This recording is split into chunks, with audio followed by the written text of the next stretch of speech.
আমাদের দিদি মা বোনেদের অন্নপূর্ণা যোজনা আমরা ইতিমধ্যে 1,20,00,000 মা বোন দিদির অ্যাকাউন্টে দিয়েছি। এই প্রক্রিয়া 30/8/2026 অব্দি চলবে। ভেরিফিকেশন হবে, প্রত্যেকটি যোগ্য প্রাপক পাবে, অযোগ্যরা বাতিল হবে। একজনও প্রকৃত দিদি বোন অন্নপূর্ণা যোজনা থেকে বঞ্চিত হবেন না।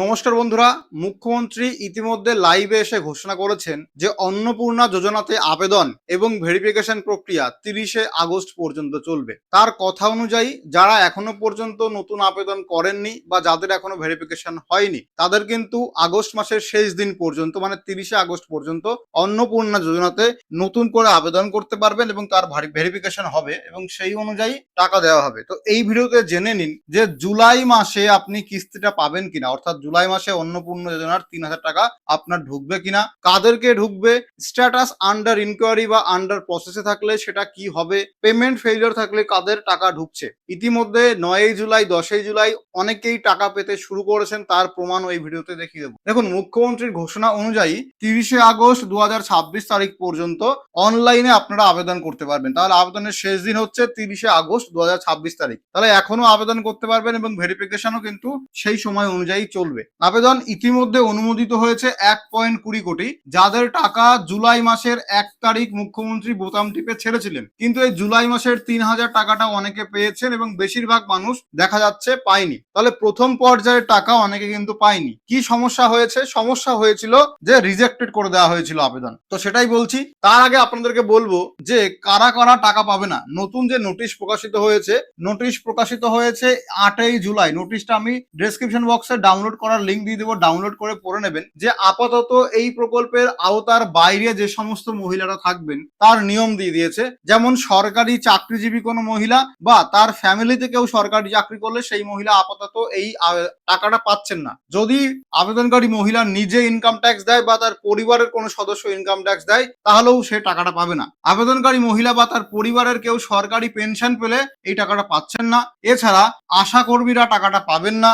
অঙ্গনারী কর্মী ও অঙ্গনারী সহায়িকা বা অঙ্গনারী হেল্পার সেই সমস্ত লোকজন টাকাটা পাচ্ছে না। সিভিক ভলেন্টিয়াররা টাকাটা পাবেন না এবং প্যারা টিচাররা টাকাটা পাবেন না। তাহলে আপনি যদি এই সমস্ত ক্যাটাগরির মধ্যে পড়েন তাহলে আপনাকে কিন্তু টাকাটা দেওয়া হবে না। এবার আপাতত বন্ধ রাখা হয়েছে, পরবর্তীতে এদেরকে আওতায় আনা হতে পারে, সেটা পরবর্তীতে বিবেচনা করে দেখবে। কাদেরকে আগে টাকা দেবে? যাদের সত্যি সত্যি দরকার সেই সমস্ত দরিদ্র এবং মধ্যবিত্ত ফ্যামিলির মহিলাদেরকে টাকা দিয়ে দেওয়া হবে। নোটিশে এটাই বলা আছে, আগে নিডি মানুষজনদের, নিডি উমেনদের আগে দেওয়া হবে। তাহলে এখানে ভুল ধারণা হচ্ছে জিএসটি থাকলে টাকা পাবেন না, এরকমটা একদমই নয়। শুধুমাত্র জিএসটি থাকলে আবেদন বাতিল হয় না, আপনার আবেদনটাকে অ্যাপ করে দেওয়া হবে, টাকা পাবেন। আচ্ছা, বেশি জমি যাদের আছে তারা টাকা পাবে না, এরকমটা নয়। বলা হচ্ছে জমির পরিমাণের উপর সরাসরি বাতিলের নিয়ম নেই, সরকারি সিদ্ধান্তই চূড়ান্ত। অনেকে প্রশ্ন করেছেন 50 শতকের বেশি জমি আছে, তাহলে কি আমার আবেদন বাতিল করা হয়েছে? একদমই না, আপনার আবেদন বাতিল করা হয়নি, আপনি টাকাটা পাচ্ছেন। এরপরে বলা আছে ইনকাম ট্যাক্স অপশনে ভুল নির্বাচন করলে আর টাকা মিলবে না। অনেকে ইনকাম ট্যাক্স অপশনে ভুলবশত ইয়েস করেছেন, তাদের আবেদন বাতিল করা হবে না। যদিও এই কারণ দেখিয়ে জুলাই মাসের প্রথম দিকে আবেদন রিজেক্ট করা হয়েছিল, কিন্তু পরবর্তীতে সরকার তার সিদ্ধান্ত চেঞ্জ করেছে। বলা হয়েছে যে যারা ইনকাম ট্যাক্স দেন না, যেমন ইনকাম ট্যাক্স বা প্রফেশনাল ট্যাক্স, ইনকাম ট্যাক্স লাগে 12 লাখ, এটার উপর ইনকাম ট্যাক্স লাগে। তো যারা ভুল করে এই অপশনটা ইয়েস করেছেন তারা যদি ভেরিফিকেশনের সময় নো করে দেন, মানে ইনকাম ট্যাক্স দেন না, তাহলে কিন্তু আপনারা টাকা পাবেন। তো যারা ভুল করে ইয়েস করেছেন তাদের আবেদন কিন্তু বাতিল হবে না। চূড়ান্ত সিদ্ধান্ত ভেরিফিকেশনের উপর নির্ভরশীল। মানে আপনার বাড়িতে ইনকোয়ারি করতে গেছে বা যখন ভেরিফিকেশন করতে গেছে তখন যদি আপনি সঠিক তথ্য দেন যে আমি ইনকাম ট্যাক্স দিই না, তাহলে আপনি টাকাটা পেতে পারেন। আরেকটা গুরুত্বপূর্ণ প্রশ্ন, সেটা হচ্ছে 3টে বা তার বেশি যদি পাকা রুম থাকে তাহলে আপনি টাকাটা পাবেন না। এটাকেও কিন্তু বাতিল করা হয়েছে যে এই নিয়মটা লাগু হচ্ছে না। 3টে বা তার বেশি পাকা রুম থাকলেও টাকা পাবেন, না থাকলেও টাকা পাবেন। জুলাই মাসের প্রথম দিকে দুটো কারণের উপরে বেস করে ফর্মটা রিজেক্ট করেছিল। কি কি কারণ? একটা হচ্ছে জমির পরিমাণ বেশি, তাই তাদের ফর্মটা বাতিল করেছিল, এবং 3টের বেশি রুম থাকলে ফর্মটা বাতিল করেছিল, এবং ইনকাম ট্যাক্সে অনেকে ভুলবশত না বুঝে অনিচ্ছাকৃত ইয়েস করেছিল, তাদের ফর্মটা বাতিল করেছিল। তো এই 8ই জুলাই মিটিং এ এগুলো সংশোধন করে নেওয়া হয়েছে যে 3টে বা তার বেশি রুম থাকলেও টাকা পাবেন, জমির পরিমাণ বেশি হলেও টাকা পাবেন, এবং ইনকাম ট্যাক্সে যদি ভুল করে আপনি ইয়েস করে দেন, পরবর্তীতে সেটা সংশোধন করে নেন, তাহলে আপনি টাকাটা পাচ্ছেন। ভেরিফিকেশন করার পরে অবশ্যই সংশোধন করতে হবে, ঠিক আছে।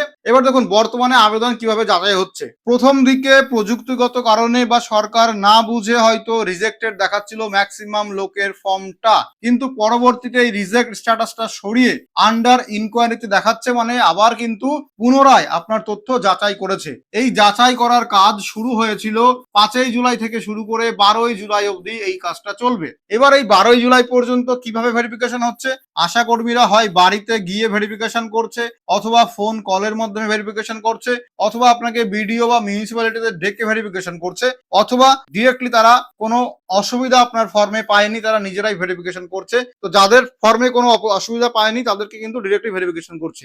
এখন কিন্তু 12ই জুলাই পর্যন্ত সময় আছে, আপনি যদি ভুল সংশোধন করতে চান অর্থাৎ এডিট করতে চান, সেই অপশনটা এখনো চালু আছে। কি করে এডিট করবেন, আপনার এলাকার বিডিও অফিস বা পঞ্চায়েত অফিস বা মিউনিসিপ্যালিটি অফিস, সেখানে গিয়ে আপনি আপনার ভুলটাকে সংশোধন করতে পারেন এবং সেই রিলেটেড ডকুমেন্ট সাবমিট করে ভুলটাকে সংশোধন অবশ্যই করিয়ে নিন। তাহলে ভেরিফিকেশন যদি আপনার সফল হয়ে যায়, তাহলে স্ট্যাটাসে পরিবর্তন দেখতে পারবেন যে অ্যাপ্রুভ, তাহলে আপনি টাকাটা পেয়ে যাবেন। আর যদি ভেরিফিকেশনের পরেও রিজেক্টেড দেখায়, সেটা ফাইনাল। এখন কথা হচ্ছে টাকাটা আপনি কবে পাবেন। সম্ভবত 20 থেকে 25শে জুলাই মধ্যে, ভালো করে মাথায় রাখবেন, 20 থেকে 25শে জুলাইয়ের মধ্যে জুলাই মাসের যে 3000 টাকা সেটা ছাড়া আবার হতে পারে। এটা কিন্তু একদম শিওর সূত্র থেকে আমরা পাইনি, বা সঠিক তথ্য বা সূত্র একদম বলতে পারবো না, তবে আশা করা যাচ্ছে জুলাই মাসের কিস্তিটা আপনি পেতে পারবেন। যদি জুলাই মাসে না পান, তাহলে আগস্ট মাসে আপনি টাকাটা পাওয়া শুরু করবেন। তাহলে বাড়িতে যদি আপনার ভেরিফিকেশন করতে না আসে, তাহলে আতঙ্কিত হওয়ার কথা নয়, কারণ ভেরিফিকেশন 3টে প্রসেস 4টে প্রসেসে হয়েছে।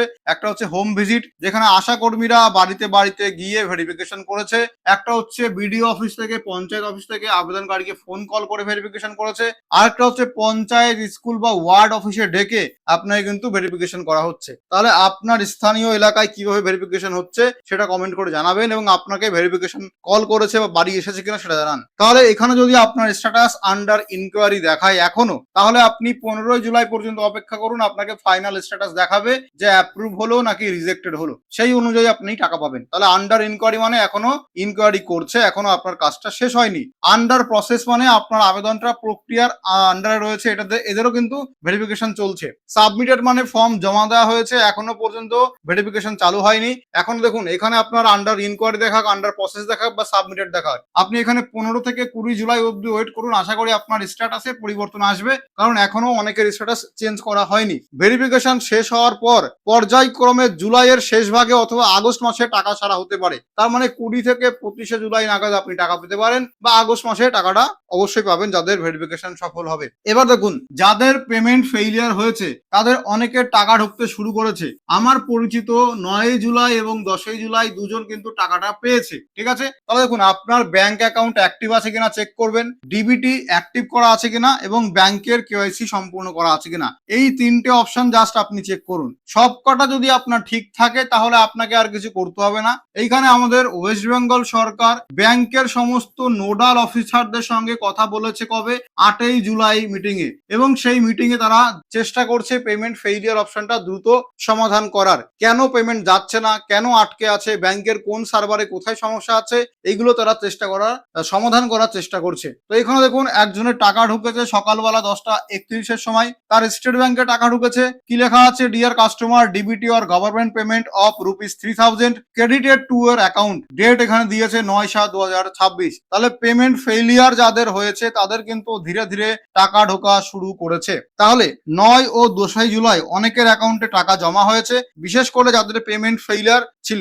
আবার আরেকজন সম্পর্কে আমার খুবই পরিচিত, আমার মাসি হয়, তিনি কিন্তু আবেদন করেছিলেন জুন মাসের লাস্টের দিকে, মনে করো ওই 20 বা 25শে জুন নাগাদ, তারও কিন্তু টাকা ঢুকে গেছে। এবার কিভাবে টাকা ঢুকেছে সেটা আমি জানি না। ইভেন এমন একজন আছে আমাদের পরিচিত যে ফর্ম ফিল আপ করেনি, অন্নপূর্ণা যোজনাতে ফর্ম ফিল আপই করতে পারেনি, কারণ তার আধার কার্ডের সঙ্গে ফোন নাম্বার লিঙ্ক ছিল না। তারও আমি দেখেছি টাকাটা ঢুকে গেছে, ঠিক আছে। তার প্রমাণও আমার কাছে আছে, চাইলে আপনাদেরকে আমি দেখাতে পারি। তো বিভিন্নভাবে এরকম কাজ হয়েছে। যারা ইতিমধ্যেই টাকা পেয়েছেন, সরকার প্রয়োজনে তাদের আবার ভেরিফিকেশন করতে পারে, মানে রিভেরিফিকেশন হতে পারে। তাহলে যদি দেখা যায় কেউ ভুল তথ্য দিয়ে বা মিথ্যে তথ্য দিয়ে টাকা পেয়েছেন, তবে তার ভবিষ্যতে কিস্তি বা টাকা বন্ধ হতে পারে। সম্পূর্ণ আবেদনও বাতিল করা হতে পারে। আশা করি আপনারা জানেন যে অনেকে মিথ্যে তথ্য দিয়ে বা তথ্য লুকিয়ে ফর্ম ফিল আপ করেও টাকাটা পেয়েছে, সেক্ষেত্রে তাদেরকে আবার রিভেরিফিকেশন করা হবে এবং জুলাই মাসে টাকাটা তারা পেলেও বা জুন মাসে টাকাটা পেলেও আগস্ট মাস বা সেপ্টেম্বর মাস এরকম মাস থেকে তারা আর টাকাটা পাবে না। তো সেক্ষেত্রে আপনাদের চিন্তার কোনো কারণ নেই। আচ্ছা, অফলাইনে যারা আবেদন করেছেন তাদের জন্য গুরুত্বপূর্ণ আপডেট আছে।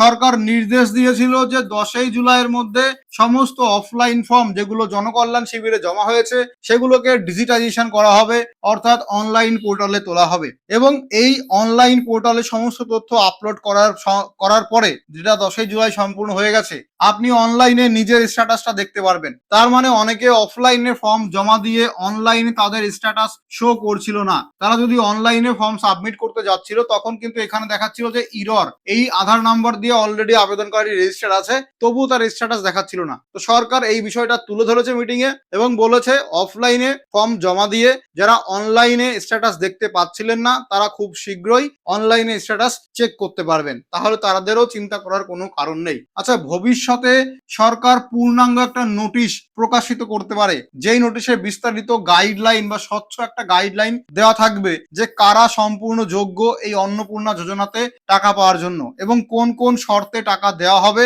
এবং কোন নির্দিষ্ট শর্তে আবেদন করলে সরাসরি বাতিল হবে। এটা নিয়ে পূর্ণাঙ্গ একটা নোটিশ প্রকাশিত হবে যাতে সাধারণ মানুষের মনে বিভ্রান্তি আর না হয়। কারণ অন্নপূর্ণা যোজনাতে যে গাইডলাইন বা নিয়মগুলো এক এক করে দিয়েছে, একবারে দেয়নি। প্রথমে একরকম বলেছে, তারপরে ঘোষণা অনুযায়ী আর এক রকম বলা হয়েছে। যেমন সন্তান যদি সরকারি অনুমোদিত স্কুলে পড়ে তবেই টাকা পাবেন, সন্তান যদি সরকারি ভ্যাকসিন নাই তবেই টাকা পাবেন, ইনকাম ট্যাক্স দিলে প্রথমে ফর্ম রিজেক্ট করা হয়েছে, পরে আবার সেটাকে অ্যাকসেপ্ট করা হচ্ছে।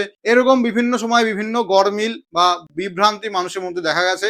এই জন্য আশা করা যাচ্ছে সরকারের নারী ও শিশু কল্যাণ দপ্তর থেকে একটা পূর্ণাঙ্গ নোটিশ এই নিয়ে ভবিষ্যতে পাবলিশ হতে পারে। যখন পাবলিশ হবে আমরা ভিডিও দেবো, তার জন্য আমাদের চ্যানেলটিকে অবশ্যই সাবস্ক্রাইব করে রাখবেন। তো অবশ্যই আপনার নিজের অ্যাকাউন্ট সবসময় যাচাই করবেন যে টাকা ঢুকেছে নাকি। অনেক সময় এসএমএস না আসলেও আপনার অ্যাকাউন্টে টাকাটা ঢুকে যায়। তাহলে যতদিন না আপনি পোর্টালে স্ট্যাটাস চেক করতে পারছেন যে অ্যাপ্রুভ হলো নাকি রিজেক্টেড হলো, ততদিন ব্যাংকের যে ব্যালেন্সটা বা স্টেটমেন্টটা সেটা চেক করুন। অনেক সময় এসএমএস না আসলেও টাকা ঢুকে যাচ্ছে। তাহলে এটা তো সম্পূর্ণ ভিডিও। আশা করি আপনারা বুঝতে পেরেছেন যে জুলাই মাসের শেষ দিকে টাকাটা পেতে পারেন যারা এখনো টাকা পাননি, অথবা আগস্ট মাসের শুরুর দিকে আগস্ট মাসের কিস্তিটা পাবেন। তাহলে ভিডিওটা ভালো লাগলে লাইক করুন, চ্যানেলটিকে সাবস্ক্রাইব করে রাখুন এরকম গুরুত্বপূর্ণ ভিডিও আরো পাওয়ার জন্য। ধন্যবাদ, দেখা হবে পরবর্তী ভিডিওতে। ভালো থাকবেন।